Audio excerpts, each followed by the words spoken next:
लाहौर भर में पतंगबाजी करने वालों के खिलाफ कार्रवाइयां 24 घंटों के अंदर सूबे भर में 128 मुकदमा दर्ज कर लिए गए।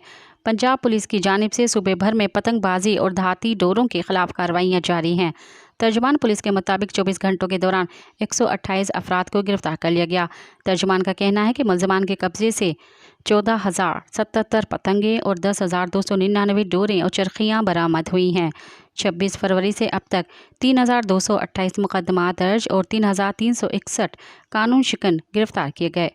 सूबे भर में मुल्ज़िमान के कब्जे से 1,77,631 पतंगे और 13,892 डोरें और चरखियाँ भी बरामद हुई हैं। मुल्तान पुलिस के मुताबिक पतंगबाजी की सज़ा 3 साल कैद, 1 लाख रुपए जुर्माना या दोनों सज़ाएं हो सकती हैं। दूसरी तरफ खैबर पख्तूनख्वा के सूबाई दारुल हुकूमत पेशावर में भी पतंगबाजी पर 1 माह के लिए दफ़ा 144 के तहत पाबंदी आयद कर दी गई है।